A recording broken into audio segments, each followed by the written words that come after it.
And we're live. Welcome to another episode of Indie Comics Interviews. Tonight we have some guests.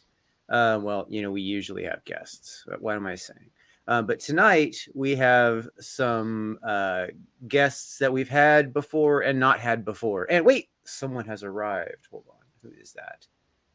We also have the Church of Failure hanging out with us tonight. What's up, Church? Hello. And so we got Metal Movies and Brewskis, also known as Matt Burke, here tonight, talking Butch Cleaver. And then we got Boogie Bot Comics doing Robert. Damn it, I'm gonna fucking do that all night. Robert the Robot. Yeah. I'm gonna do that all night. Yep, Robert the Robot. Yeah. There you go. Yeah. Robot. Yeah, just rub it in. Yeah. Robert the Robot rubbing it in. Lothar D in the chat. Hail Lothar D. What's up? Lothar's awesome. Lothar's awesome. So that's right. I gotta tell people that we're doing this on Facebook also while we do this. So everybody, how was everybody's Thanksgiving? Did everybody? Sam, you guys don't do Thanksgiving because you're not in real America. So Yeah, we do. We do it before you, though. Yeah, they get Thanksgiving like a month ahead of time. Yep. And then we celebrate again when you guys celebrate it because we're nice like that. Damn. Oh yeah, so you have a preliminary practice Thanksgiving a month ahead of ours, and then you try to ride our coattails on Thanksgiving when we do ours. What we're trying to say. Well, whatever helps you sleep at night.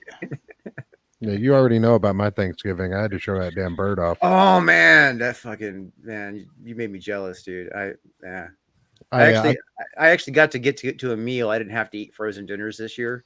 But but that turkey looked good, man. I cooked an 18-pound bird and I injected it with 17 ounces of butter. Ooh, that sounds good. That's delicious.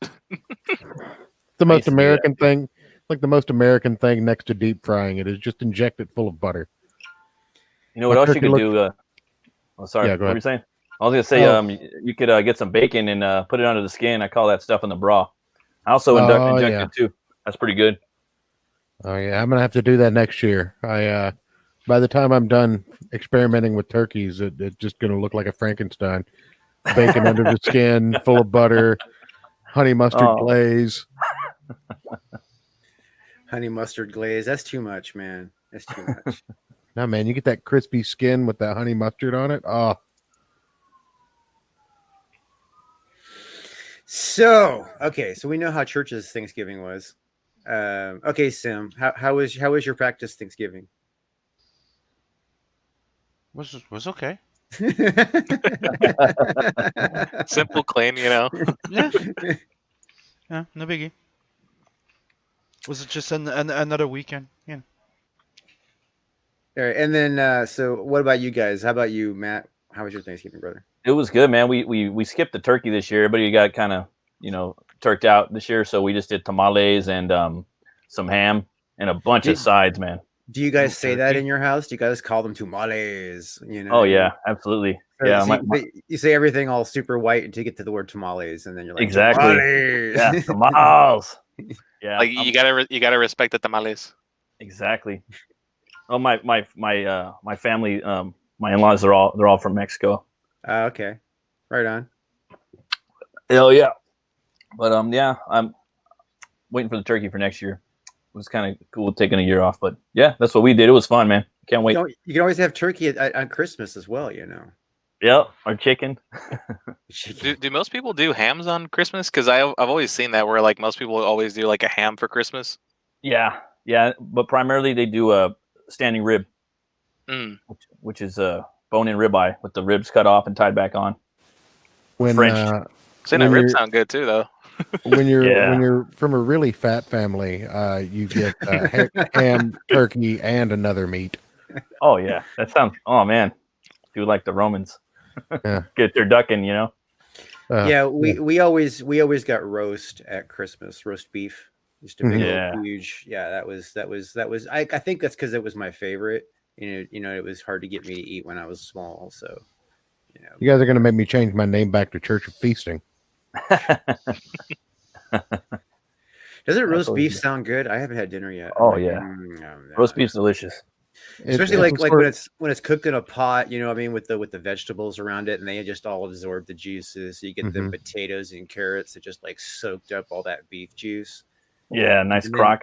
And it just falls apart, you know, when you don't even have to knife, you just use a fork and you can almost cut it, you know what I mean? It's sounds good. Like butter. Yeah, it sounds good, but I'm good because I just had some, raviolis, 5-cheese raviolis with meat sauce and some meatballs in there and some parmesan. You got to do it like that. You have to become Italian when you start talking about raviolis. The ravioli. You know, you could do though too with those leftovers, Drew. You can roll those up, and then you can put them back in the oven because they're all mushy anyway. The potatoes, the carrots, the celery, the beef.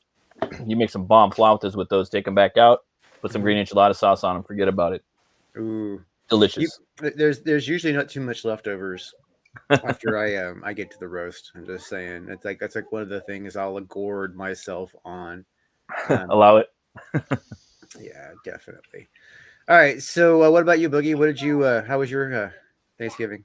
It was actually really good. We had the turkey, and we actually had a small ham that my dad bought. So we ended up just cooking the two, just because we realized, like, well, we're basically just going to be doing leftovers for like the next week or a week and a half, you know. Nice. Yeah, we're still polishing off the turkey and one of the macaronis that I made. Nice. Yeah, I was a guest, and they didn't send me home with a plate. So like when that's bad hospitality. Well, although I did go back the next day to like help them with some other crap they needed around the house, and I got leftovers then. But yeah, so they made you work for it, like the next day. Exactly. Come back over here and slave for a few hours, and we'll give you some leftovers. It's like the first one's free. Some nice hospitality. Just to get you hooked. Just enough to get you hooked on the. Yeah, you teach a horse to cook. I was horse to cook. I know I fucked it up on purpose, dude. At least you're not cooking a horse. You know what I'm saying? You teach a horse to fish. I know. And you have fish horses. Seahorses. Damn it, that was better. Oh shit. So excellent. So books. Comics. So who wants to go first? Creators. Promote. Let's let Boogie go first. All right. Robots. Are we helping? The robot can go first. I don't consort with those of the robot race. You're lying.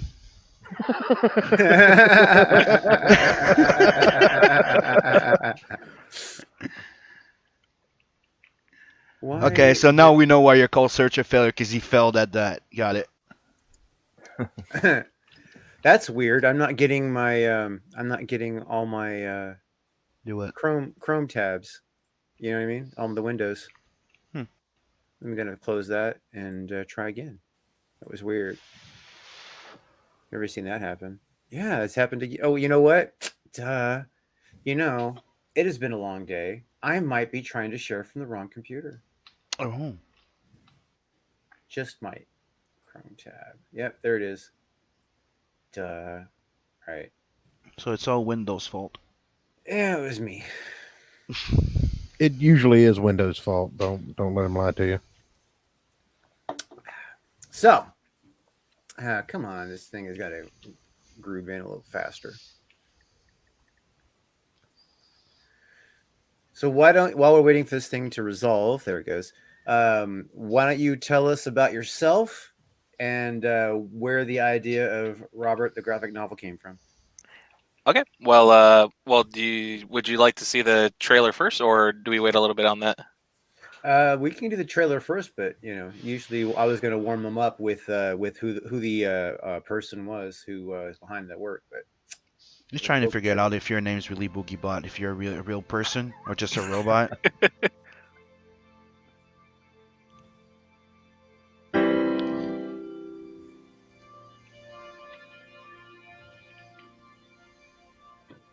Well, that looks like a human hand.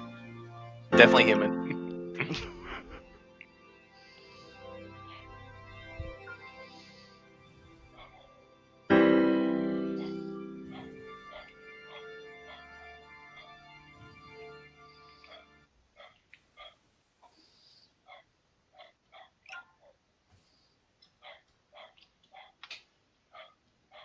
Oh, I think it paused. Did it? I still hear a little sound in the back. I was hearing a dog barking.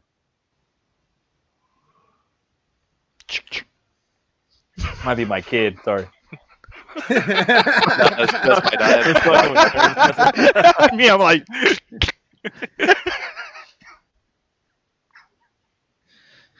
Was there a soundtrack we were supposed to hear? I thought I heard noises. So.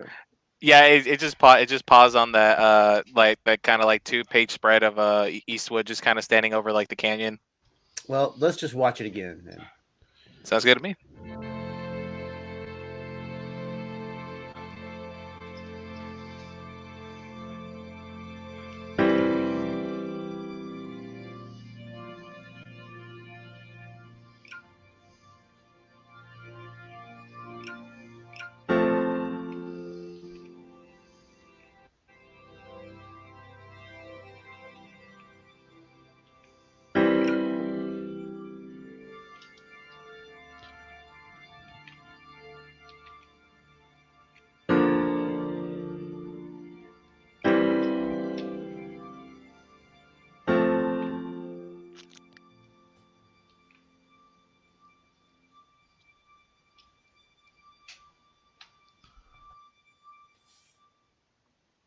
Yeah.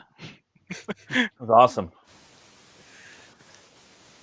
Yeah, so that's the trailer for Robert the graphic novel. It's the sci-fi steampunk western adventure comic of the future today. I know some of those words. Some of them ring a bell. I know that man.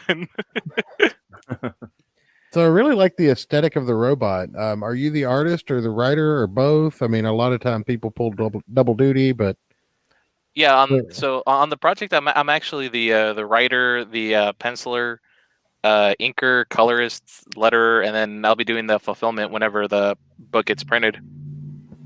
I am the project. Yeah, I'm the whole like army on this one, pretty much for the first campaign I'm doing. Yeah, are you a robot from the future? This is self-insert. I'm from the present. No, I really like the aesthetic of the robot. That's really awesome. Yeah, and like for a lot of the robots, I wanted to kind of give them it has a steampunk aesthetic to it, but I wanted to also kind of for some of the robot designs we'll see later in the book, they also have a little bit of a cyberpunk sort of like feel to them. Especially with one of the characters that I unveiled recently.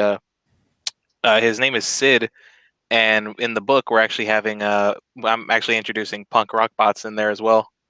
Nice. So tell us a little bit about the book. I mean, a little bit more than just the quick pitch. Yeah. So in Robert, the events of in the year 3000, Y3K wipes out all of Earth's technology. It basically fries all known electronics on Earth. All the humans have to then hide in bunkers. All the humans that hide in bunkers, they basically try to shield themselves from just the fallout. Some nuclear power plants completely shut down. They become unstable, and a good chunk of the population are just gone. And in the year 3000, most of the entire labor force is being is being done by robots primarily. So robots are kind of like warehouse workers, taxi drivers. They're pretty much just the working class. And when Y3K happens, they all pretty much just shut down. But a miraculous event happens where the robots basically restart. they reboot without their base functions, as in like whatever purpose they had before, their programming has completely just went away. So now in this new world, they kind of have to create personalities for themselves and kind of create a purpose of their own that isn't what their base programming was. So a lot of these robots end up taking on identities of certain celebrities, or just like personalities of like the things that they pick up on. Like some of them will end up reading books and like magazines. They'll start reading novels, and they kind of build a personality on a lot of the stuff like that we do. Like a lot of the stuff that we kind of build our personalities around, like comic books, movies, TV shows. These robots will end up doing the same thing. And for some of the robots in the book, for the main characters, especially in the Western bot gang, some of them take on the personas or sort of characteristics as some of the main heavy hitters from like the Clint Eastwood movies. Like the main robot, one of the main robots in the book is named Eastwood. Nice. And he's actually joined with Charles, the human, and he's actually the mechanic of the group. And Robert is he's essentially like the narrator, or like our eyes into the world. He's the main character of the book, so we're going to be seeing a lot of the world through his eyes for the first time, and we'll uncover the truth of just where Robert came from, because he's not from that time period. He's actually from the 1800s. So we get a little bit of his sort of backstory in the book as well, and we meet just a bunch of characters from the robot, like all the different robots from all these different genres of media, and that's where the story kind of happens. It takes place roughly 100 years later, after Y3K, and so now most of the robots have just completely taken over the Earth, and they're just living their own life now. Humans are just living in this new, like whatever humans are left are just living in this new world. Now, when the event happened that shut down the robots, what effect did this have on humanity? So in Y3K, it was basically a massive solar flare that struck the Earth, and most of the technology basically just completely fries or just completely goes offline. So most of the humans that were around for it, they knew it was going to happen, so they end up just hiding away in bunkers. But in the year 3000, there's not as many humans as there. Like there's a lot less humans in the future, and most of the actual labor force is, again, they're robots. But the humans that are left either go in bunkers or they die out because some of the nuclear power plants end up shutting down, going nuclear, and it ends up wiping out a good chunk of the humans as well. That sounds awful.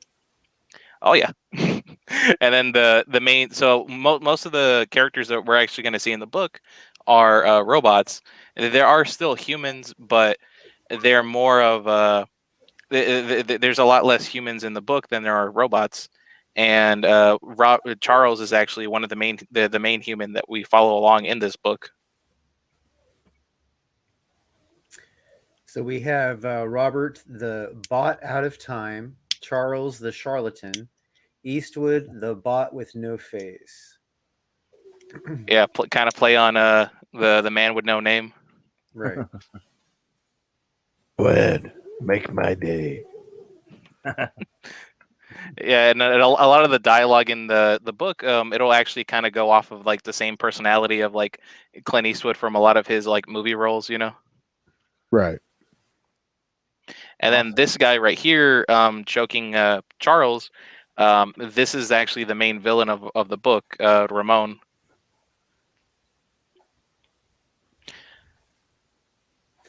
So, like, what can you tell us about, I mean, obviously the characters you've told us, but like what kind of adventure do they find themselves on in this story? What are we expecting?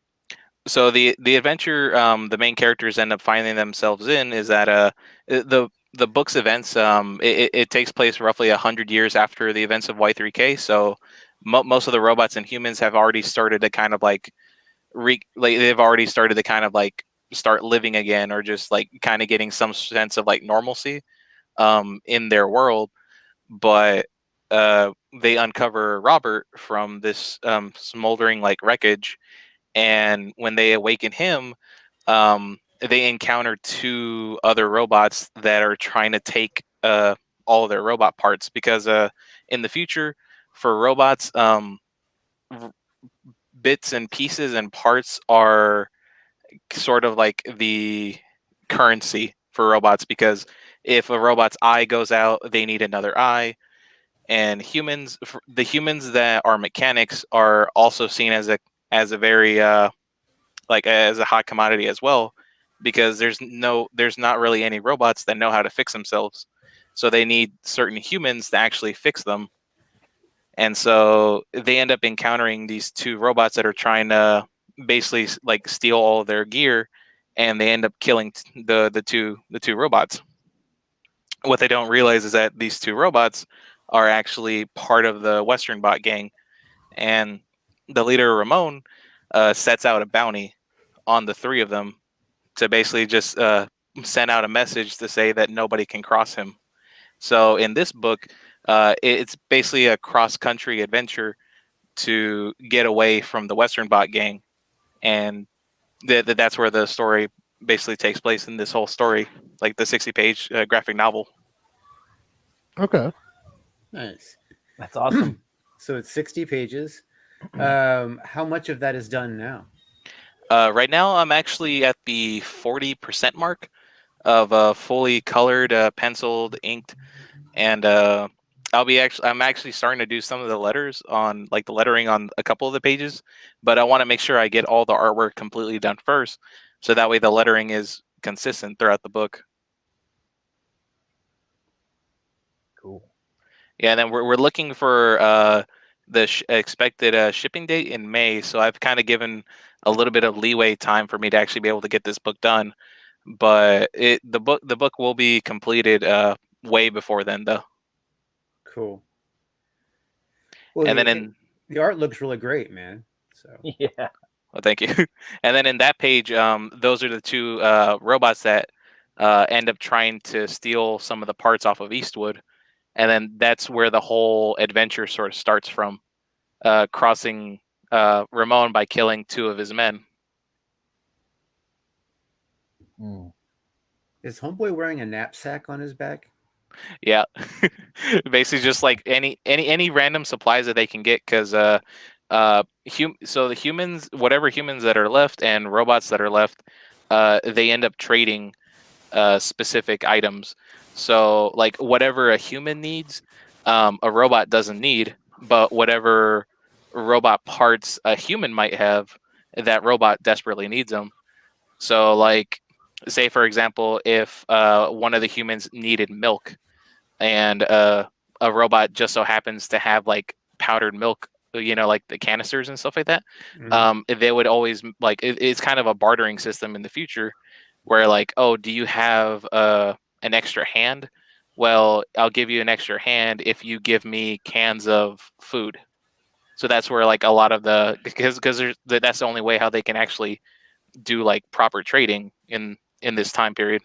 Yeah, that's gonna that leads a lot of openings for those circular bartering things, like oh, I don't have what you need, but so and so has what you need, but I have what he needs, and you know what I mean?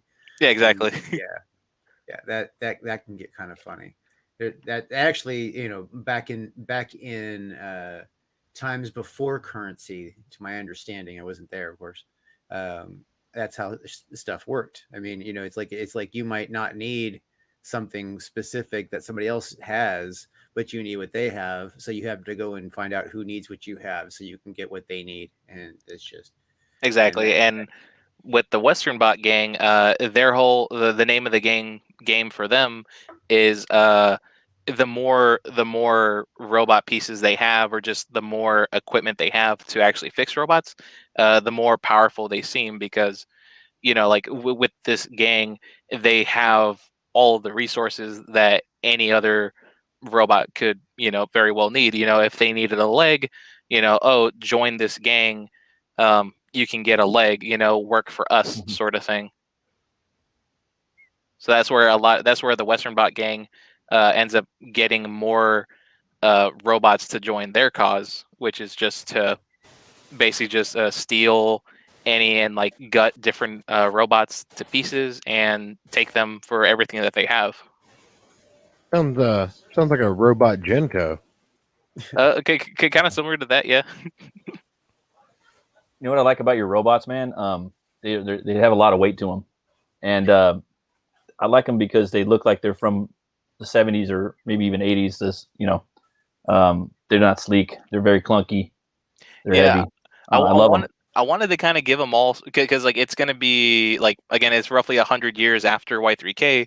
So most of the robots, they're going to have to look rusty or like big and clunky. And then some of the robots will actually have like different types of metal, like some of them are made out of steel. Robert, in his case, he's actually cast iron. So he's a little bit tough. So he can actually take a little bit more of a beating than probably Eastwood could. Heavy, man. but Eastwood, since he's a little bit lighter, he's more faster, he's a little bit more agile, and he's a sharp shoot. So that's where he kind of comes into play as kind of being somewhat of like the muscle of the group, or like the guy that'll essentially like protect Charles and Robert whenever they need him. That's metal. That is exactly what that is, just metal. A lot of heavy metal. Straight up. So what led to this? I mean, obviously you have a love of Westerns. That's real clear. Where did all this come from? I mean, where did you just one day wake up and think this is what I'm going to do, or does it come from a series of things? It kind of came from a series of things, just because my favorite movie growing up was always Toy Story, and my favorite character from that movie was Woody. And for the longest time, I always knew I just wanted to do something like with cowboys. And my grandfather, he actually really enjoyed the old Clint Eastwood movies, and so that's where my appreciation for like A Fistful of Dollars, and like a lot of the different movies that he would show us, or just movies that I would end up looking for on my own, just because I wanted to know more about Westerns. And what actually got me into comics was my father. He actually brought me into a comic book store one day whenever I was really young, and I just remember the first set of comics that I actually owned were the Extremist comics. It was the Iron Man Extremist series. It was like the six part like comic series of it. And I knew just when I wanted to try to like kind of make up my own character, I wanted to just kind of blend something together, like, and I just feel like sci-fi and Western, they just kind of go well together, like they kind of go hand in hand with the kind of like steampunk aesthetic. And I love the sort of kind of airship designs and just the like kind of Victorian sort of style clothing of it. And I felt like Robert would do really nicely with all that kind of like added together. Now, is this kind of more of a Star Wars timeline where this is a long time ago in a galaxy far, far away? Or is this, civilization advanced to a point much earlier in like the industrial age, or am I just completely off the mark? No, it's kind of there's some since it's going to be roughly 100 years after Y3K. I always kind of see the future as the way how I've always kind of seen like the future as in like for us, like our actual real reality. I've always kind of seen it as like RoboCop, where like because kind of like in Detroit, where like in the movie, like all the police officers have like these futuristic looking SWAT gear, but all of the alleys and the cars are 100% the exact same as like our cars nowadays. And then there just so happens to be a cyborg, like that they just so happen to have like a robotic cyborg. So I've always kind of seen the future as like most of our cars and buildings will look roughly the same, but they'll just be robots. Or I guess kind of similar to like iRobot, where like everything looks pretty much the same, just there's AI machines just walking around on the streets. Okay. Right. Well, that makes sense. I mean, everything looking pretty much the same, because what are you going to do? You're going to knock down all the buildings in the future? You know, I mean, yeah, like is everything going to be like on railways? You know, where you have to take like this like bullet train? You know, and I will add certain like futuristic elements in there, but they're more so catered into that it's more than likely what we would put in our reality. You know, like a faster train that can go from like New York City all the way to Texas. You know, which I think that because I think they're starting certain trains that can actually go those lengths of distances. But in the story, since most of a lot of the technology is fried, there's only selected technology in the future that's actually still active, or that they can still kind of fix on their own. And the robots are kind of the exception as to like them rebooting, but they lose all their purpose. And again, when they wake up in this future, they kind of wake up in this sort of dystopian future where they have to kind of, again, create a personality for themselves and a purpose. That's awesome. Yeah, that's really cool, man. I like all the genre mashes that you put in there. You know what I mean? But it feels like organic and cohesive. It's awesome. Things and again, like there's always room for certain factions of robots, because I've always kind of like a friend of mine actually introduced me to that movie, like I think like the Kings of New York or something like that. Kings of New York. Oh, yeah, like I think the Gangs of New York. Oh yeah. Oh yeah. And so like I always like those types of like there's these different gangs, you know, like that all each have a unique sort of aesthetic to them. So I've from writing Robert, I kind of have an idea of where I'm wanting to go, especially with this book, because in this book I'm dealing mostly with Western robots, but I've also introduced the idea of punk rock bots also in here. Man, it's fun. So it's so fun, man. Yes, so there's always going to be room for like, you know, like different types of robots, and I have other ideas in mind already, you know, for characters later down the road on there. Right on. Right on. So let's take a look at your tiers here. So, are you on your first 30 or second 30? This is actually the final 30.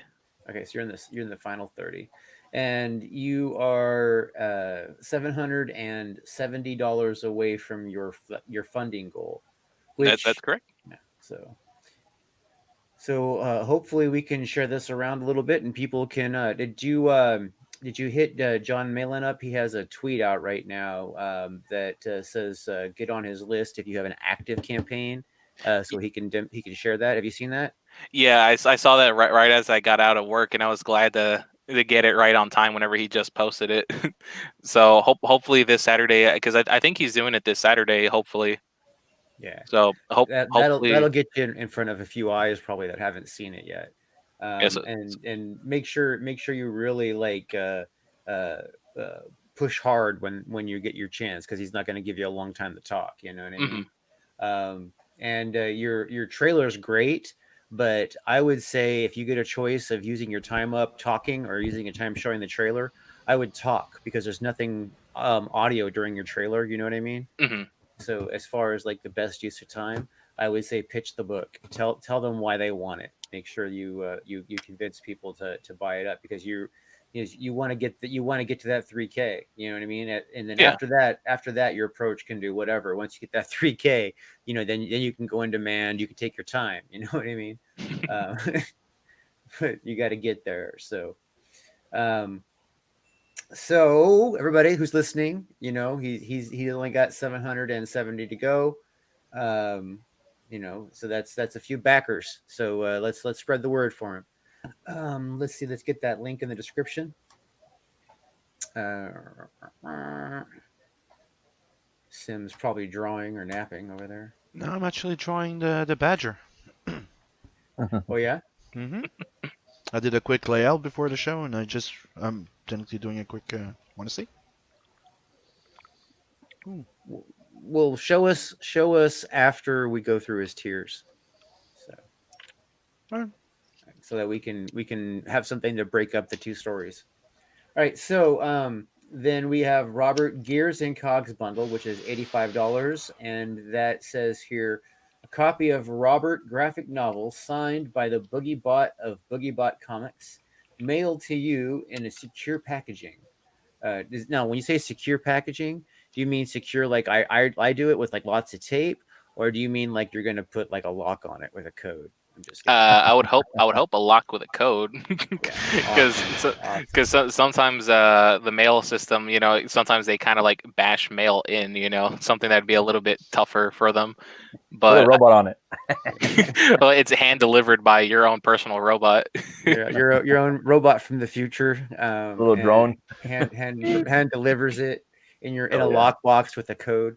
Hand delivers it through hurricanes and tornadoes. So Robert #1, single issue, mailed to you in secure packaging. Robert sketch 6.5 by 10.5 inked character of choice. Now, is that a print or is that a actual, like, you're going to sketch that? Oh, it'll actually be like a pencil and ink on bristle board. Okay. Because the Gears and Cogs bundle, it has one copy of the all 60-page colored version of the book, as well as the black and white edition, which is the line art. And then it'll also come with the #1. And because I've actually been with a independent company for the past 5 years, and we call ourselves Unearthly Comics, and I actually published 2 issues of Robert underneath this indie publisher. So, but all the artwork that's in this book, it's completely new artwork. But the Robert issue 1 that they'll be getting in the bundle is actually a reprint of that original issue 1 that I actually produced and sold back in 2014. So it's like a little piece of history that they can get along with the book. Extra bonuses. And you have 9 out of 50 of those claimed, so there's some room for people to pick that up.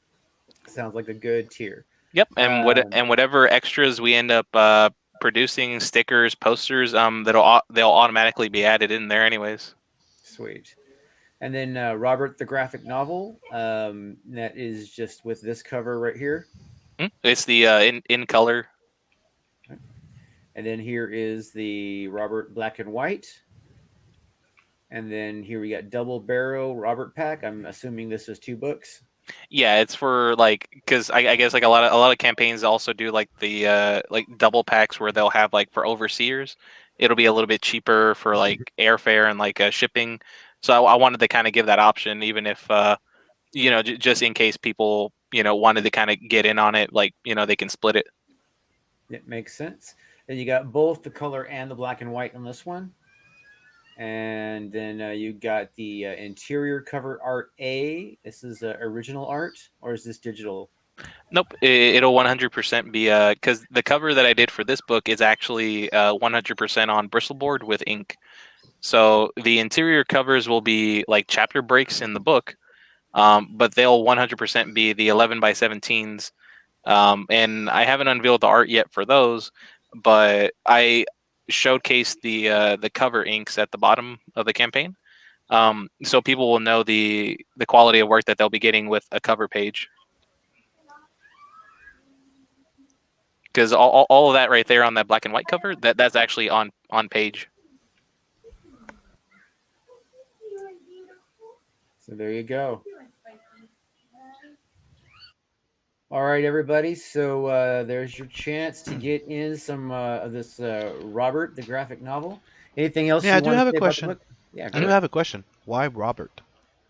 So Robert, it was mostly just sort of a kind of play on like Robert the Robot. There was this old toy that I found whenever I was younger. That was like a little tin toy.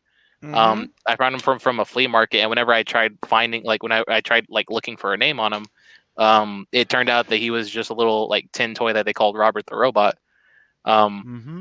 And it was kind of a play on that, but then also since I grew up with Iron Man, the Extremist comics came out about a year or 2 before the movie came out, and I just remembered like how stoked I was to actually see that movie in the movie theaters, because like the fact that I was able to get into the character before actually seeing the movie, I thought, oh my god, the character's coming to life.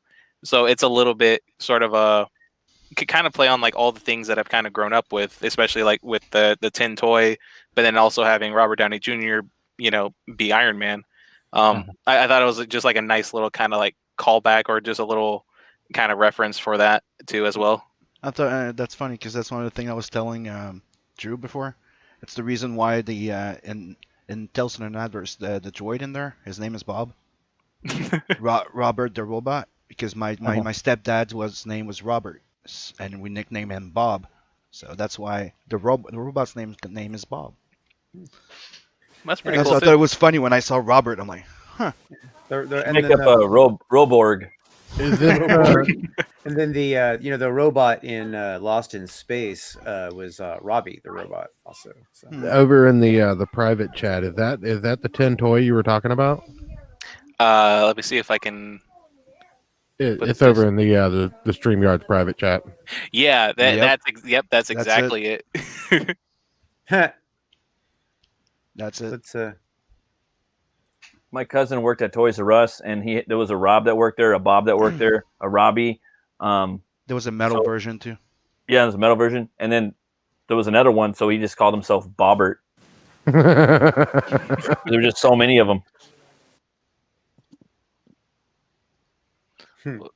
Yeah, and then the other reason too as to why I kind of drew Robert the way how he was, when I was originally kind of deciding on like what to kind of design him as, his main purpose in the book is I wanted to kind of give everybody a sense of like there's something to remember from all the robots that we've kind of grown up with, at least some sort of aesthetic, like either it be the eyes, the head shape. I wanted to give him still his own sort of silhouette, but he's still going to remind people of like a lot of the robots that we've kind of grown up with, like the Iron Giant, the robot from Treasure Planet, Johnny Five, even Wally to a degree, because that's the main reason too why I added the eyebrows on him, because there's so much more I can be able to emote with the character from adding those.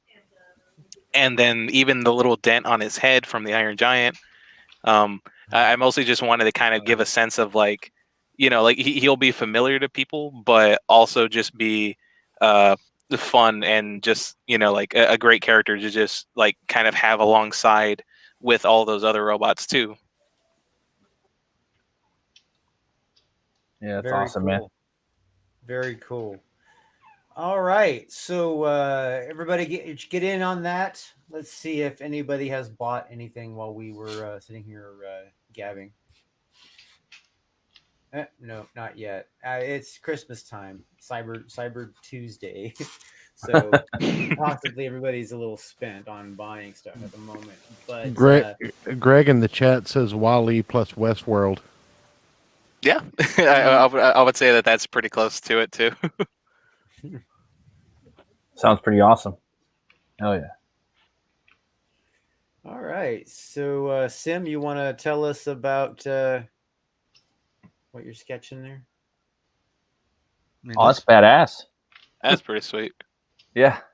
I'm doing a little quick sketch like I did, this before, and I'm like, I'll just give it a little ink over quickly during the show. Yeah, just a little throwaway sketch. Nothing great. Nothing crazy, Sim, I love your faces, dude. I love your faces, bro. Love them. Thank you. I don't know. Are you classically trained? Yeah. Okay. But I mean, I Can't you tell by the Shakespeare in his voice? Doubt. I'm self-taught, but yes, I learned all the basic. Like I bought my first computer and started learning digital in 2007. No, but what I'm saying, like, you didn't did you go to school for like art, or did you teach yourself everything? I taught myself everything. Then I went to university to learn digital design and 3D animation and movie making. Okay. So everything drawing I learned by myself. Then that's how I got to university to go study the rest. Okay. Yeah. And like they say in anything, everything's in the face expressions, right? Oh yeah. A picture's worth 1,000 words. Mm-hmm. And no matter what you're doing, it has to tell a story. So a bird in the hand shouldn't throw stones. Mm-hmm. My pictures are only worth about 900 words. I'm just telling you. And I know if you guys know about that, the reason why I'm doing this is because Mr. Barron launched a Kickstarter. Yeah, I saw that. And he's doing a novel of the Badger. Really? He's trying to bring it back, I think. I never knew. Like, I seen Badger in like the previews for Diamond, and I never knew that he was the creator. And I was like, oh, that's a cool character. And I never read any Badger. I don't know, but I know I'm starting to familiarize myself with the writer. I know he's classic. Here's a little something else. Florida Man. You see how Sim did that? How he snuck his Nav Verse 2 in there, just all of a sudden. That's sweet, man. So yeah, I did. You're like, yeah, I did. I'm also working on this scene, which is taking me a lot of time. That's dope, dude. That's really cool. So fun, dude. And Chris is gonna get killed. That's Chris Evans. Oh man.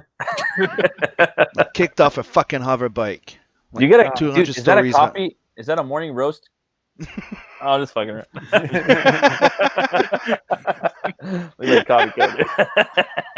He falls off the bike because he's trying to get his coffee. Yeah, he's reaching for it and he falls off. And here's the 2-page. That's going to be 2-pager that I'm working on too. So I'm going really into details. Oh man. I still love the dice. Like, it's so futuristic, but there's the just the dice still on the hood. That's cool. And I'm also working on this for the Ink Slayer. Ooh, that's metal, dude. Like actual metal, not robot metal. I use that term loosely. The scent. Yeah. Ooh. Wow. So cool, dude. And as you can see, the size of the guy. Oh my god. That's fun, man. She has balls of brass, okay? Balls of solid rock. Yeah, his is probably like the size of marbles, though. That's why he's like got a complex. Like he's like super, super huge, but he's got like a normal human-sized penis and balls. It's like, woof, woof, woof. What's up, Doc? Infinite power, unlimited power, cosmic powers.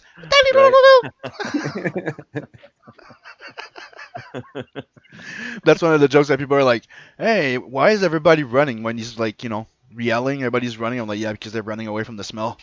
Oh man.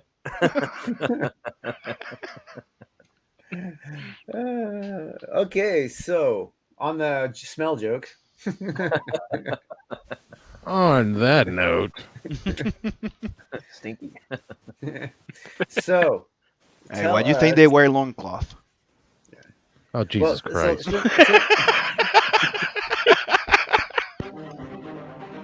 Hi, everyone. My name is Matt Berg. I'm an indie comic artist and writer and creator of Butch Cleaver.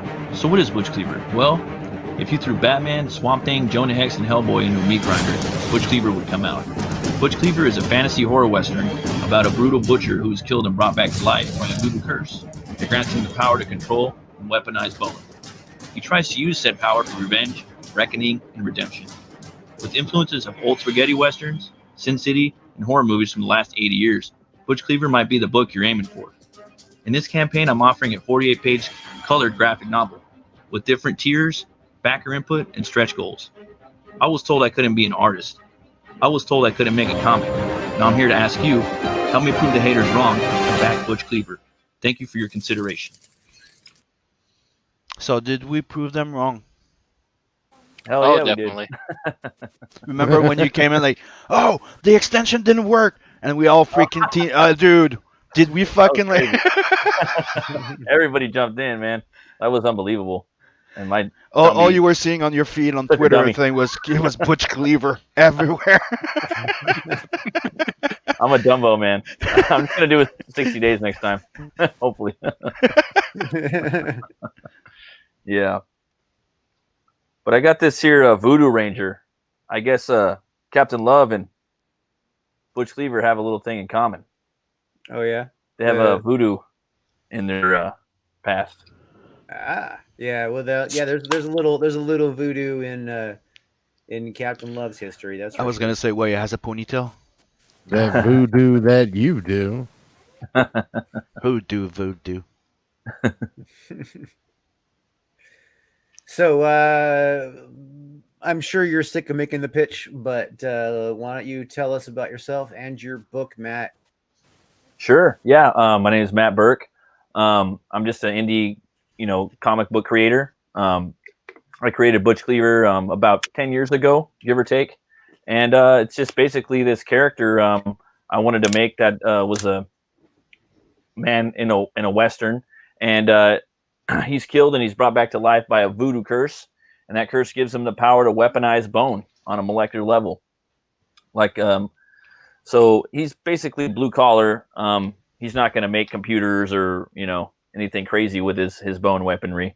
And in the story, he's basically, like I said, a blue collar guy, and he gets taken out, and he's trying to figure out who killed him. That's the whole point. It's a mystery, and it's also a revenge tale. That's what you're going to get in this one. On the same, or at the same token, you're going to have a bounty hunter that's trying to track him down and kill him in the process. So that's where you get kind of some of the adventure of the story. So he's not dead. Oh, he's dead, all right. Yeah, he's definitely. But someone's trying to track him down to kill him. Absolutely. So he can be killed. Okay.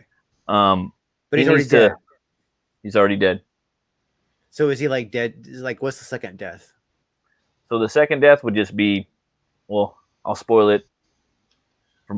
He would basically just be taken out, and his soul would be diminished, and he would be nothing. He would just be. There would be no void. There would be no in between. There would be nothingness. Basically, there would be beyond. So yeah, that'd be a lot more desirable than like eternal purgatory. So yeah, right. So there's that. Yeah, and so in here, basically, he's resurrected by this basically this trainer, this Mothman character, and he resurrects him in this desert. It's called basically the bone void, and it's a desert made of sand of bone dust.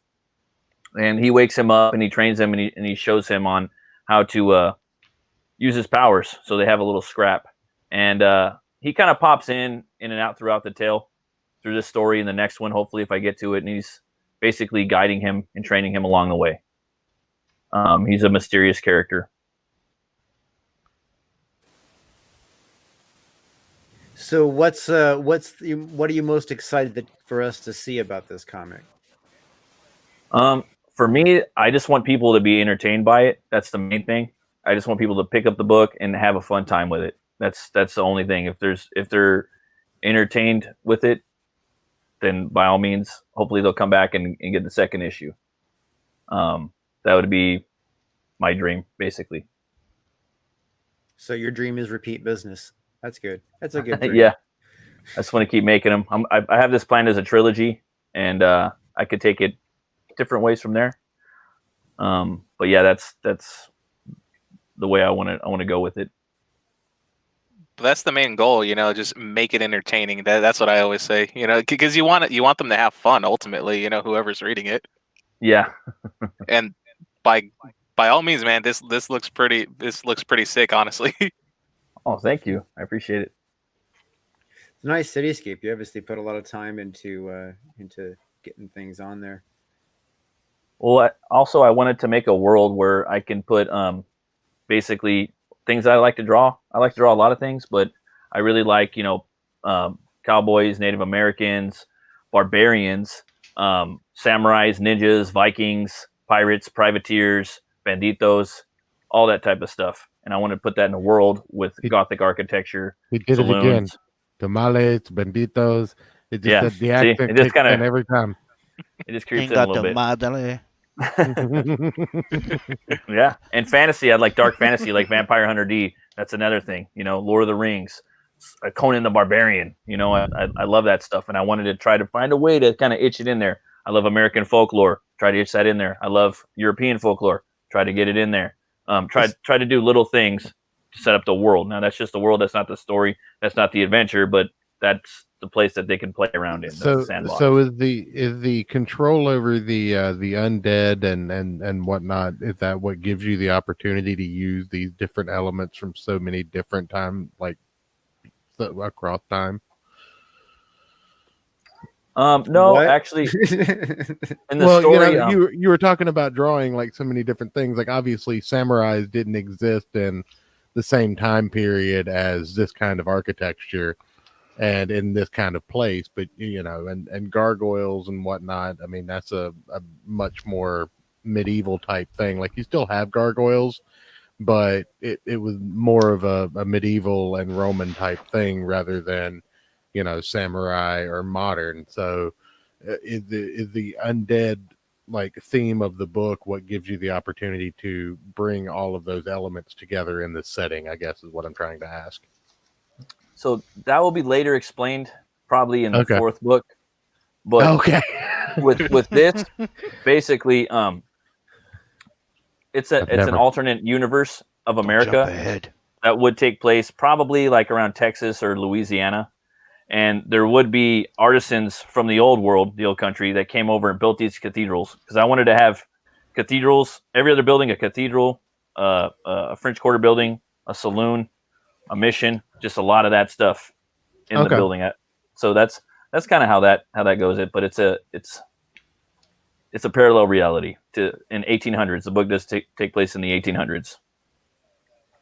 Oh, okay, all right. It's a good question. Well, I mean, I have the bluest of balls now. I'm like, 4 books, what? Hopefully, I mean, God willing, you know, I'm gonna keep pushing. I'm working on the second book right now. So, is that a bone shotgun? Yeah, it's a bone revolver. All right. Well, I'm sorry, on board. It's a bone rifle. I'm sorry. I'm gonna say I'm on board. I'm down. He does have a bone sawed-off shotgun, though. Excellent. Wait, no, it's a shotgun made out of bone, not, you know. So don't. I mean, just because you have a bone for his shotgun. Yeah, it's called a boner. I just forget sometimes because Butch, I want him to make it as blue collar as possible. So he's just making like axes and cleavers and chef knives and butcher. There's like 10 different types of butcher knives, and I want him to fight like he's scrapping right there. You know, just really just blue collar. You know, nothing too crazy. He's just trying to like figure out what's going on. He doesn't know. You know, in the second book, I'm gonna go deep. I'm gonna do a deep dive into his origin. So you're gonna figure out who he is and why he is who he is as much as possible. And what's Butch's drink of choice? Well, Butch has to actually drink whiskey milk. Okay. To survive. He needs milk. The calcium, and he needs to help his marrow. And that's what I was going to tell Drew, that if he gets taken out a certain amount of times, he'll die. So he has to go back to this bar and drink the whiskey milk. And so he has to drink off the whiskey titty, is what you're trying to tell me. Yeah, actually, yeah. That's basically it. And the bar, it's actually a Viking meat hall saloon, and the bartender is Vargbjorn Wolfbear, and he goes in there, and it's basically like if you took a Viking ship and you turned it upside down and made it a roof. That's the roof of it, and then the door is made out of a Viking shield cut in half. You push it open, you go inside there, and there's these shield maidens that work in there, if you know what I'm talking about. Mm-hmm. And Vargbjorn is the bartender, and that's where he goes to hang out. He goes in there and drinks his whiskey milk. And I know that sounds pretty disgusting, but you know, think about like a Kahlua kind of, you know, spiced up. And believe it or not, in some cultures, or even if you go down to Mexico, you can go up to sometimes they have cows where they'll put ferment the milk. Yeah, anybody who's ever had brandy in their eggnog is not going to find that too weird. Just saying. Exactly, or some Southern Comfort. Yeah. And a little brandy old fashioned if you're from the Midwest. Well, they take tequila like right out of the cow, dude, and they put it in a shot glass and they hit it. Bah! Like they even do it down in East LA sometimes. Oh yeah, that's what is that? What is that called? Oh no, never mind. I'm thinking of something else. But with all the talk of westerns, and I don't know if I've told this on this channel before, but who here knows why they call a shot of whiskey a shot of whiskey? Oh, I forgot, man. I remember we were talking about that the other day in a forum. I'm gonna say I have no clue. Okay, Drew, do you know? I think I know, but I don't want to say and be wrong. So A drink of whiskey in the Old West used to cost the same amount as a round for your revolver, so you would trade a shot for a shot. Huh? Yeah, that's what I heard. yeah, Yep. it says here in the Old West, a 45 cartridge for a 6-gun cost 12 cents, and so did a glass of whiskey. Yep. So you get a shot for a shot. Or so it says in a meme for 2003. Right. That's the source of that. Well, no, that's history. if you don't believe the meme, you can get the hell out of here, sir. That's where all correct information comes from.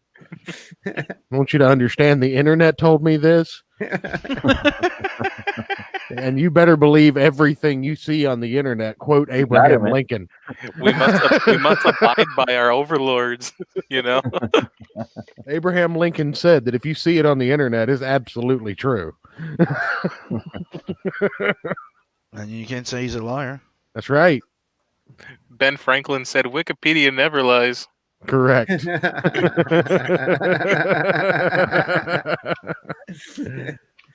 We're talking about memes. Wikipedia is a meme. What are you talking about? In and of itself, yeah. Mm-hmm. Sit here. And that right there is Butch, like in his primal form. I wanted to do his skeletal structure. I wanted it to be amorphous, and his anatomy, and basically it doesn't obviously follow human anatomy.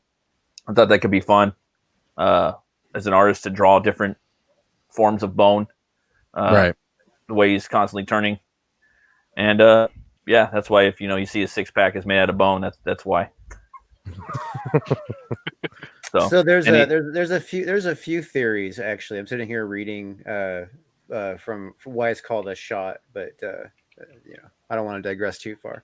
There's one where Red Eye, which was a certain kind of whiskey that was really, really popular. In fact, the most popular that was drank at the time. Right. Red Eye had to get they would shoot the barrel to vent it, so it would be a shot of whiskey. Huh. And then this one says it refers to buckshot, versus bullets. Mm. So. I think it depends on where you were and what your profession was. Like, not everybody back then carried around a 6-shooter. Sometimes you had a farm and you just carried a shotgun. Yeah, I think a lot of people have rifles back then. Those Henrys. Yeah. All the old. I saw a revolving shotgun, like old McDonald, or not a revolving shotgun, a revolving rifle the other day. Like, it just had a revolver cartridge on the rifle for reload. Yeah, I saw one of those. I saw a chin shooter of those. Man. Yeah, I was really impressed. Yeah, I was all like, because the pump shotguns, not the pop. What do you call those? The lever rifles. The repeaters, yeah. The repeaters. Those you supposedly can hold 10 bullets as well. Mm-hmm. And so I just thought that it was pretty interesting that it was a revolver, so you didn't have to, release. You just have back then it was just a race to patent the next Colt, man. Like every firearm that came out, it was just a race to patent the next big thing, because those were the hot commodities. Nowadays it's all about stylistic choices, because we pretty much have our calibers and our firing mechanisms down. But you occasionally get a little bit of innovation, like you're seeing with the 3D guns and stuff like that. But yeah, I want to see a 50 caliber hand cannon. That's what I want to see. I want to see a 50 cal revolver. Dude. Yeah, just like, damn, you're giving me ideas. Stop. Now you mean like in 6-gun Gorilla? No, that's not 50 caliber, but that's closer. Such a good idea. I have the seen forearm holding. I mean, one that would fit for a human hand. You know, what I mean? Well, it's not just enlarged. You know, there's a revolver that I've seen called the Judge, and you can load fucking shotgun shells into it. Yeah, I've seen that. I've seen that. That's awesome, dude. Yeah, I've also seen bullets made from shotgun shells. So like so instead of buckshot, they put a bullet at the end, and those are really loud. They're flame throwing shotgun shells as well. Ooh, yeah, they're called Dragon Breath, I think is what they're called. Yeah, I think I've seen that in a movie, dude. Yeah. I know that there's that they have also shotgun shells that have nitroglycerin in them, which is like just seems like the dumbest thing ever. Fuck. Yeah. Hey, you gotta do it, right?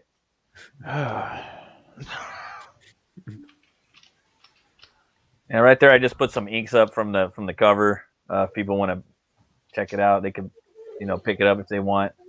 And I just drew his little his bull running up. He just kind of like jumping off. Be right back. I have a toddler harassing me. Toddler alert. I got one of those running around back there too in the other room.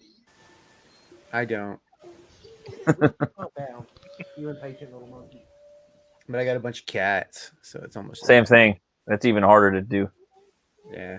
I'm getting pretty good at herding cats, like literally. They're higher maintenance than kids almost. They're equally the same as far as I'm concerned. They're just about as messy. I tell you that. Same things as dogs. They're just the same as having kids. Except you can't beat them and train them to pick up after themselves. No, cats aren't going to have that. They're too strong. Yeah. I don't know. I mean, I have kids. They're all 12 and up, and I don't have any problem. And they're way better than cats and dogs. We're talking toddlers. Yeah. Talking toddlers. Toddler talk. Sorry. And I have to mention this because my kids are old enough to watch the stream, so I can get beat up. Okay, it was a joke.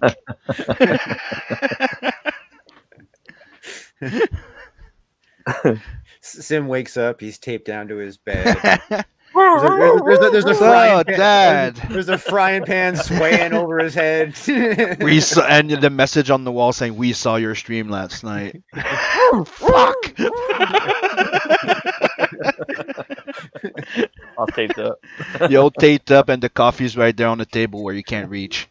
Right.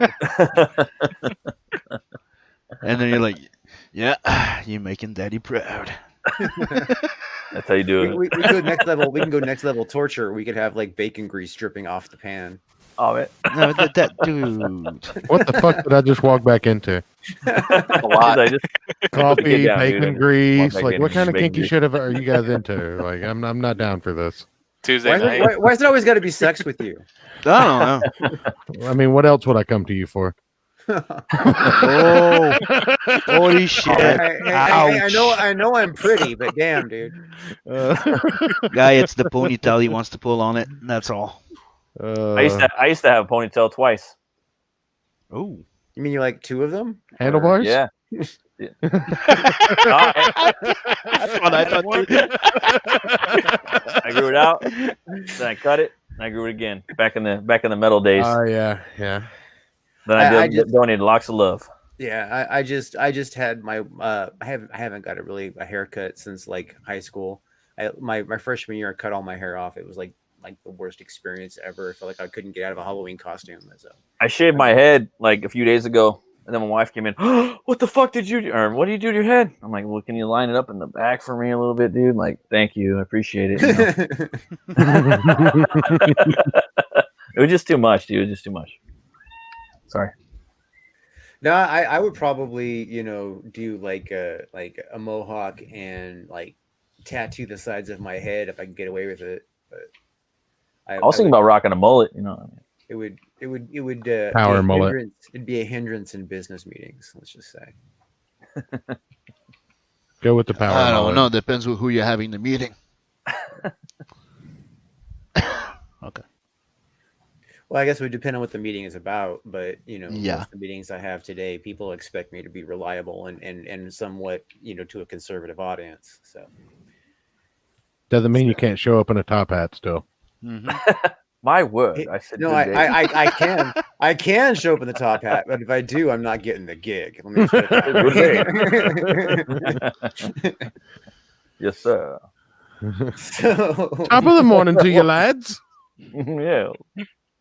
and like the client's English, they're offended. Like I'm making fun of them. Exactly. That's so, exactly how you get jobs. You have signed book and head sketch here. Yeah, I'm actually working on these right now. I just I think I got like one more left to do. So that's good. You got 15 of those claimed.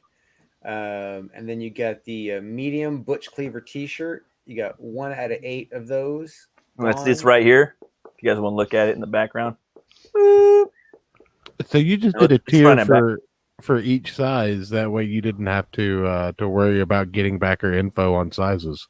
Well, he got a 5 count. Looks like of each. 8 of this size and 5 of this size, and that's why he offered just those instead. Right? Is that what you did? And you got them pre-done. I had them made when I was doing the con circuit, and when I was doing in-store signings. Okay. So I didn't make too many. I wanted to get like extra large. I wanted to get really big shirts, but these are all the sizes I could get, and there are only so many. And they do have front and back logos on them, and that's all I got. So I'm selling the first ever Butch Cleaver t-shirts ever made. And then once these are done, then I'm gonna make new ones and put them up on Teespring or something. You know what I mean? So people can buy them all the time. But yeah, if you want to get in there and get one, I just put them on there, and a couple cats picked them up, which is awesome, unbelievable. Really? Well, did you make them a people size too? Just the medium and the large and the extra large. He was making fun of the cat joke. That was. I know. He knows. That's why he went. I'm not gonna fucking. They make them in doggy style, man. I also internally went, oh god. Yeah, I know. Like Sorry. we even saw it coming. You gotta be quick. I'm the one with Drew's children, quick. and he's Drew's over quick here with it. making dad jokes. Right. Right? Sometimes Blame it on the cats. Yeah. I tell dad jokes, and when I do, he laughs. I do find dad jokes funny. Yeah, I find all jokes funny, man. Anytime you can make me smack my knee and grab my gut and shake it up and down, I love you. For your dad to grab your belly and Dude, do that? I'm almost done with the Badger. Yeah. I got confused for a second. I was like your dad's still doing that? Or Now wait a minute. That doesn't sound right. Oh man. All right. So you got a signed book and trading card. Do you have the trading card example anywhere? I don't. That's actually I actually just signed off on the proof, and it should be here like tomorrow. So I'm really pumped for that. Who's the Or artist? maybe at the stream I'll show you all the stuff I got.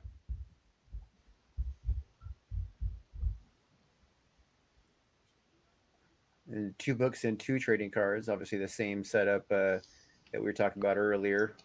With the double down. Yeah. A little discount. And then $200 for original art. Yeah, just a little art page, little fight sequence.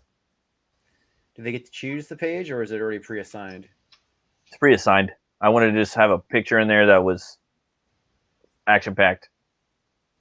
Butch knocking some dude around a little bit. And then the dead bones and the roll the bones and the Butch Cleaver, all original arts. And then someone bought the Preston Acevedo Butch art already. So. Yes, sir. Was it Preston? He just didn't want to give it up, huh? He's all No, actually, it was a dude in Australia. Yeah, hopefully he gets it pretty soon. I've been hitting him up. So, oh man, international shipping on stuff like that is the worst. Yeah, it really is. International shipping gets kind of crazy. That's why a lot of companies don't do it. You know what I mean? It's like it's a lot of businesses just don't do international. They're big enough. They're like, screw it. So. Although I like saying I'm an international author. So. That's good, man. That's what I love about Comicsgate, man. I just sold a book in South America. I was hoping to sell a book in South America, and some dude picked it up. You know what they So say, good, you know? It doesn't matter if nobody outside of your area reads you. Exactly. That sounds oddly ominous. At least for me. But yeah, I got the stickers made right here. I was trying to translate the old saying, but I don't know. It's called like none is profit at home. Show the sticker.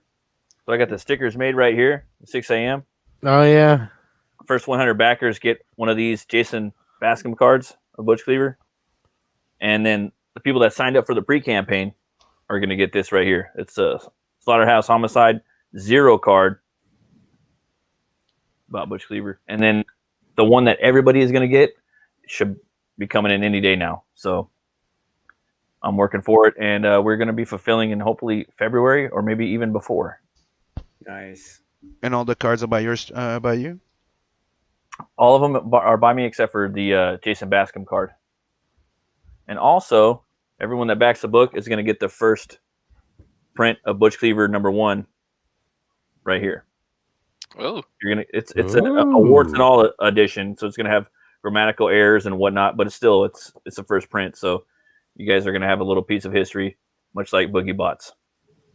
So that's how you do it. Exactly. Nice. It's very, very cool. So let me make sure I get that link in the chat there. Let's see here. Get it. I should get them in the chat when we start talking about the book, huh? I mean, if you were prepared, you could have it done before the show started. And I put in descriptions and shit. Hey man, yeah. I prepare enough to make a thumbnail for the show. And, yeah, but that thumbnail's not important as much as the information below the video. Actually, thumbnail is more important when you're focusing on audience from Facebook. So, depending on right. targeting. For you. Yeah. Excuse me. I think that was a dig. Just so you know, most of our audience is on Facebook. I mean, only like 10% of our audience comes from YouTube/Twitter. So, right. I don't even have a Facebook account set up for the church yet. Well, how are you taking donations? Huh? Huh?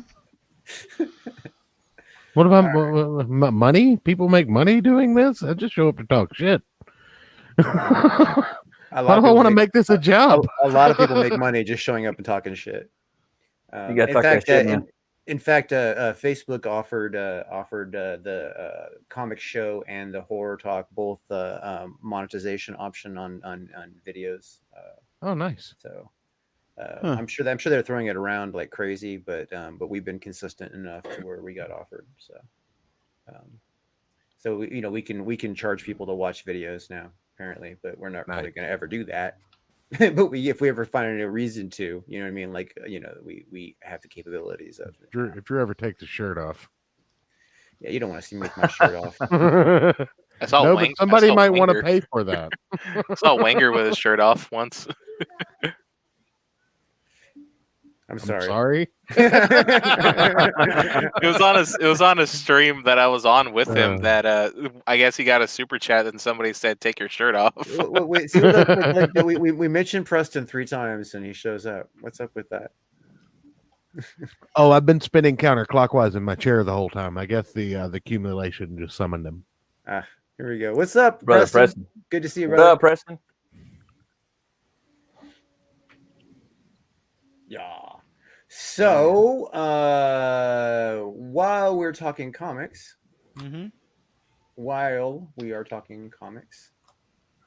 everyone should also go and check out on Computer Cooperate this one here. Oh, Telson and Nav Verse. Yeah, have you heard of that one? I know that one. I think I know the guy that did that book. Oh, you do? I think I've talked to him once or twice. Here he has a weird accent. Yeah, hell of an artist, though. Oh, yeah. He He lives up in fake America. He lives in America's hat.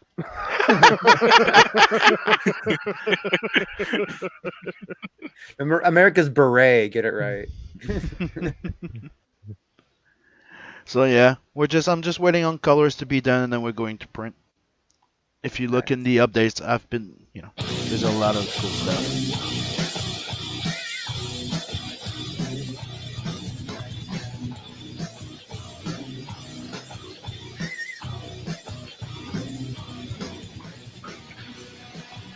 Tales from the Nav Verse. This ongoing anthology collects short stories introducing characters within the Nav Verse and are all connected to the main series, Nat the Merc.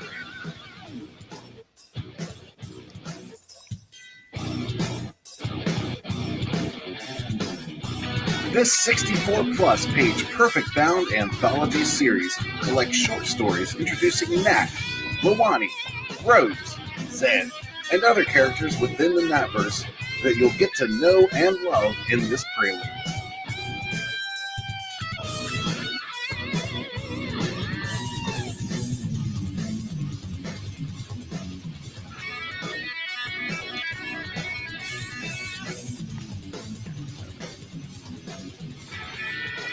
This volume contains 2 previously published Nat stories, as well as the previously published Helena Rose stories, introducing you to those characters. In addition, you'll also be receiving 2 brand new stories by Simon Sim Paultier.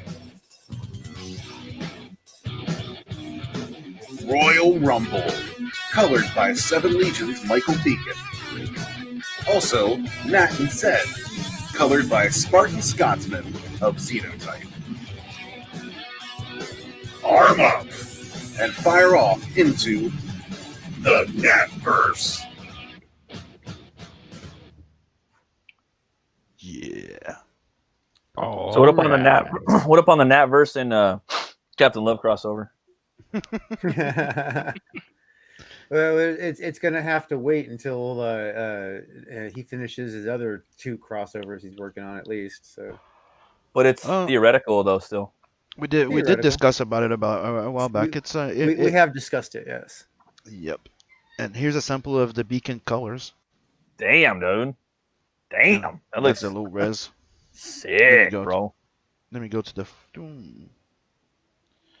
Nav Verse. I just Here's did the a review on Beacon's book. Loving the Seven Legions. Its colors, dude, are just popping, bro.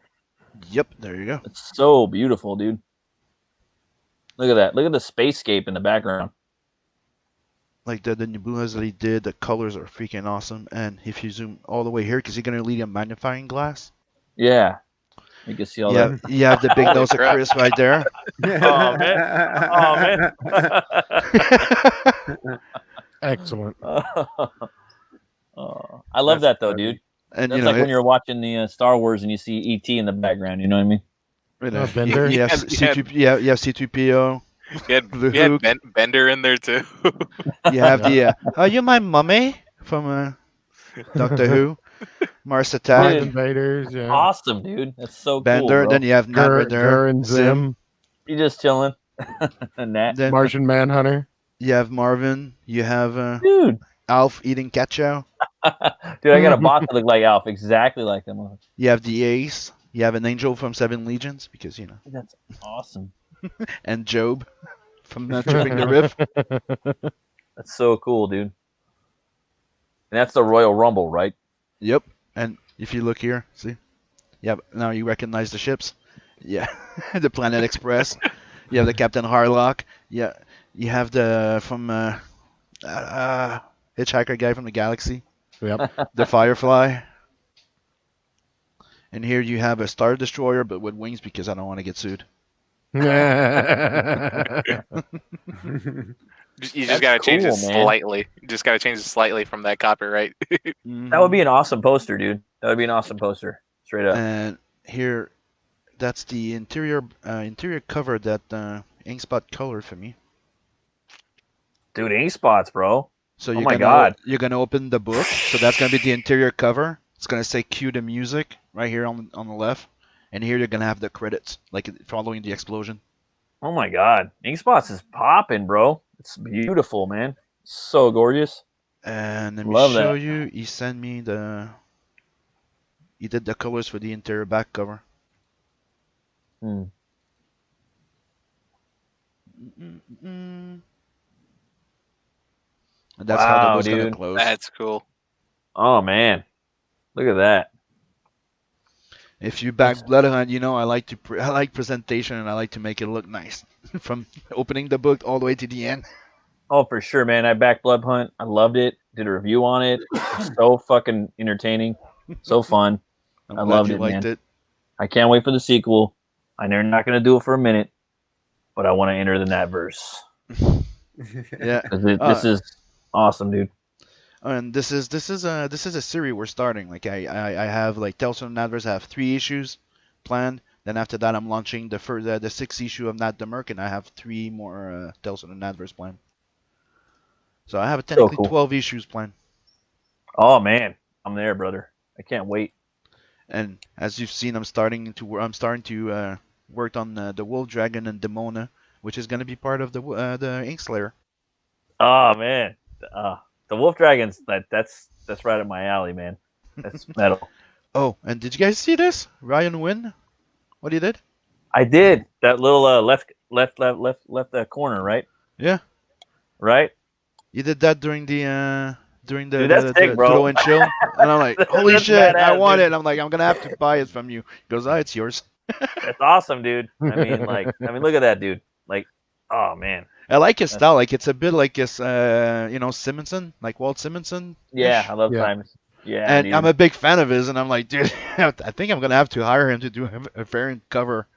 I'm a big fan of Simonson, bro. Like in his recent years, like his last 3 to 4 years, Simonson, like he's been a massive influence on me, on my art. Oh, I'm a fan of his since the beginning. I know, and yeah. What's up with Captain Love, though, dude? What's up with Captain Love? That was the pencil. What's up with Captain Love, brother? Well, you use that pencil. Oh no, it's just the pencil and inks that he did.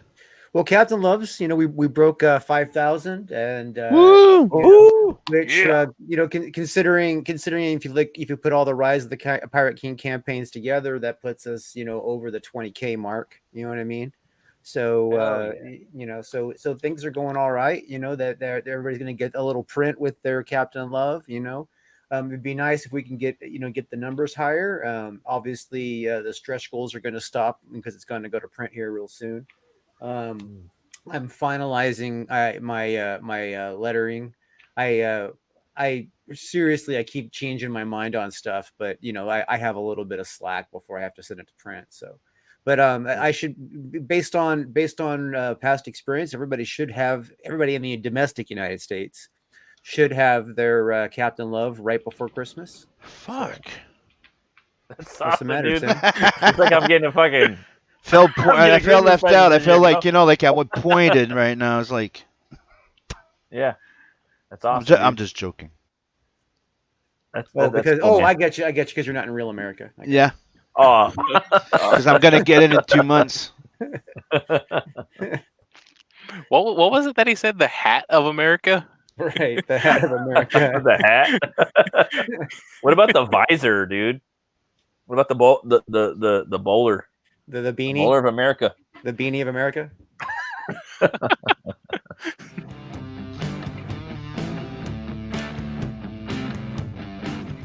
Greetings, my name is Spade. That stands for Synchronized Protocol Artificial Intelligence Delegate, and I am Living Software. I want to tell you about this amazing person I'm blessed enough to be companions with. His name is Love. Captain Love is a space trucker and a famous war hero.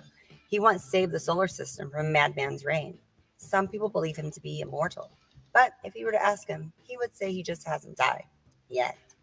Captain Love regularly, and somewhat reluctantly, finds himself on wild adventures that could potentially change the course of the solar system. There always seems to be a friend of his in trouble, and some sinister person, evil organization, or jealous husband trying to kill him.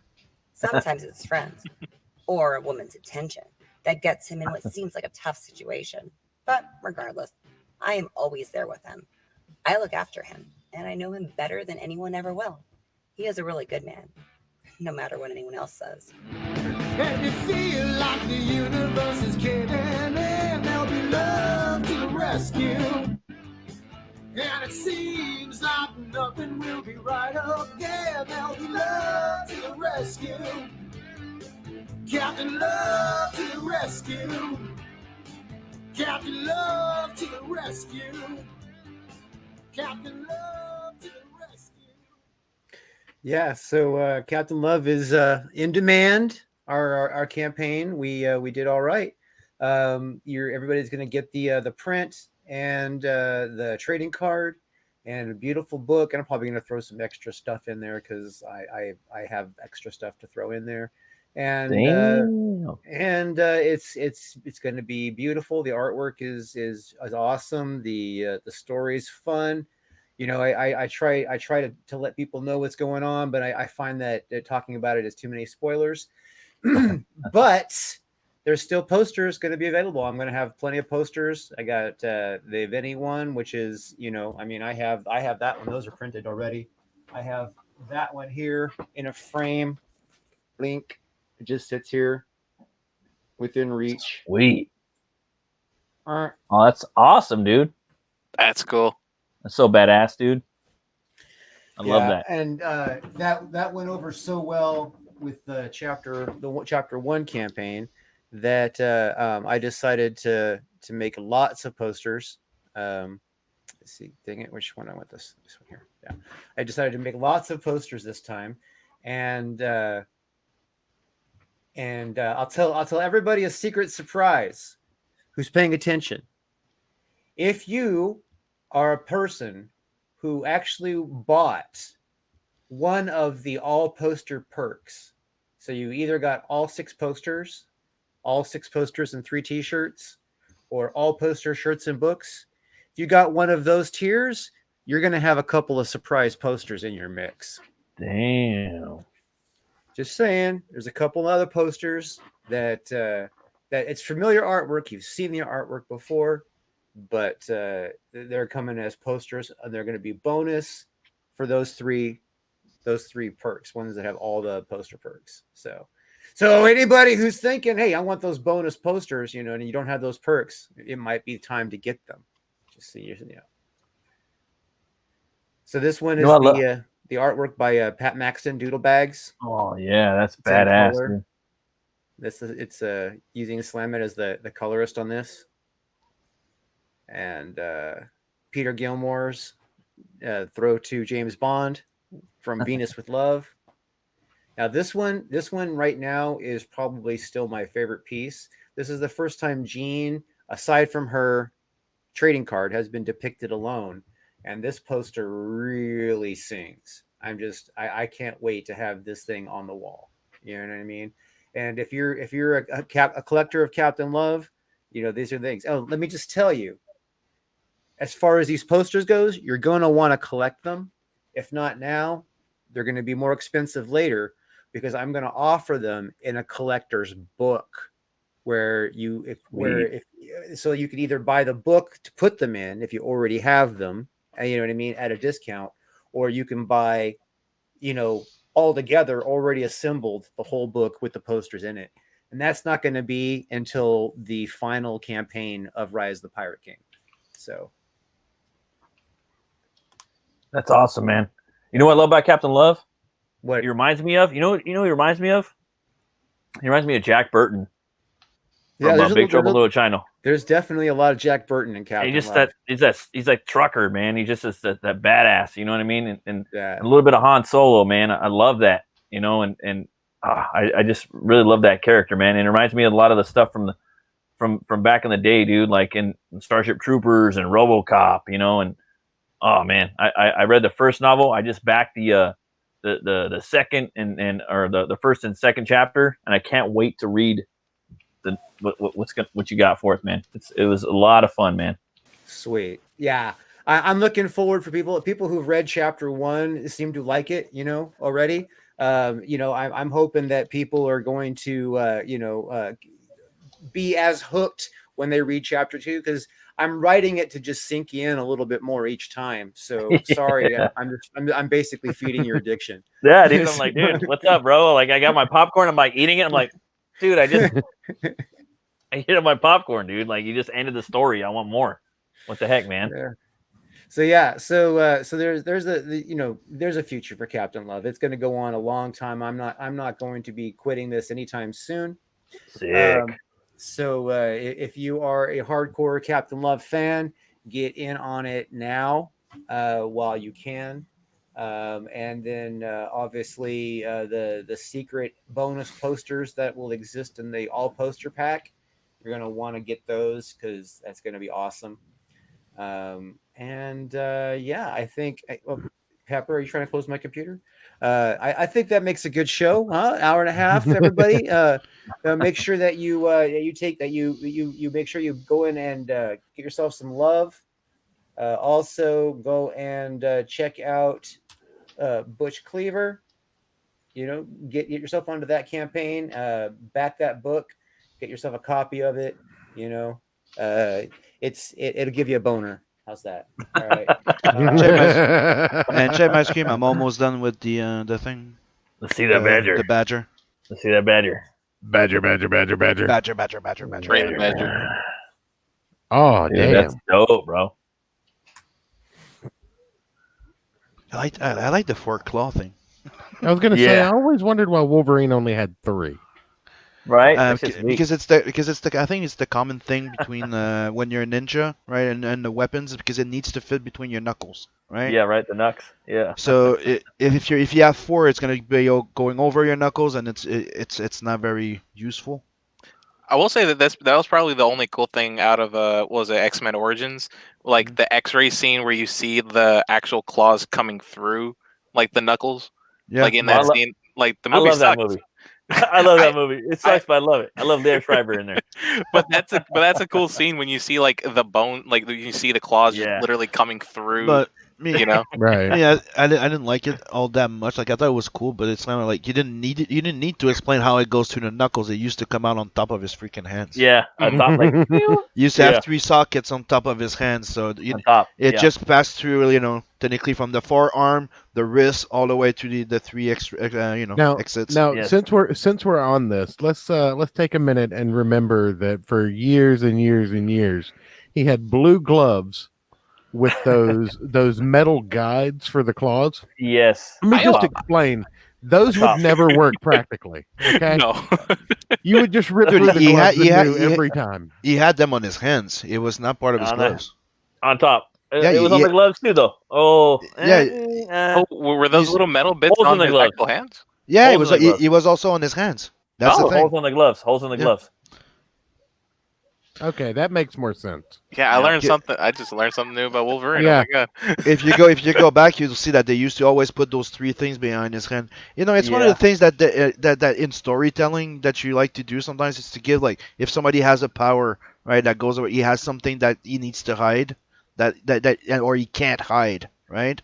So Wolverine, that was it. Like, he would have to hide the top of his hand because people would recognize him by it. See the metal. Yeah. Metal. Right on top of this. Right on top of the fist, bro. That is one thing that I can say that the very first X-Men movie from Fox did really well is having him in that bare knuckle bar fight. That was fun, dude. It was feral. In the cage fight. Yeah, where you just saw him just like knock that dude right in the side of the face, and you could just feel the impact of that adamantium fist. The bar scene was cool too. That bar scene was cool too. I was thinking about the bar scene. I kept thinking about that. When he cut the rifle? Yeah. Right there when it just opened up. Yeah. Yeah. That was a good movie, that first one. I'm a big Wolverine fan, but anytime I'll draw Wolverine, I always draw the sockets. Fuck that. The top? Yeah. The socket's at the top. Yep. That's sweet, dude. I love that Badger, brother. I'm going to have to look into that. I'm going to have to back that book that's coming out right there. I know nothing of that character. I've seen him. But yeah. Robert. And get some robot love here. Yeah. Get some robot loving. Hey, I mean, soon enough you'll be able to, according to what Japan says. Oh no, That is true, too. you can already get it now. It's just soon enough the quality will be like, commercially viable. Oh, man. True. No, I wonder, like, okay, like the world changed when we got cell phones and Yeah. internet on the phone, where you could have porn in the palm of your hand. That changed the world. It really did. Yeah, it did. Can you imagine when you ain't need your woman no more? It's like, it's like, you know what? It's like you just lay there like a fish anyway. Oh, dude. Oh man. Never wonder why Drew isn't married. As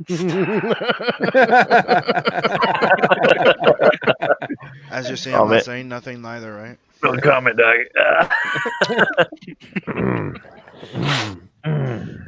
Never. I have little sensitivity in those areas. I'm just gonna leave that one alone, Drew. Just leave it at that. On that note, so with that laugh, everybody, if you hope you haven't spit your food out onto their computer screen watching that moment, and we will talk to you next time on Indie Comics Interviews. Also, a little note for those people who follow us on Horror Talk, we will be taking December off. So we'll see you in January on that. But join us on Tuesday nights. And the random nights we also do throw-ins for Indie Comics Interviews. We'll be looking at books and pitching our own. So come and buy shit. All right. All right. See you guys. Have a good one. Later, everybody.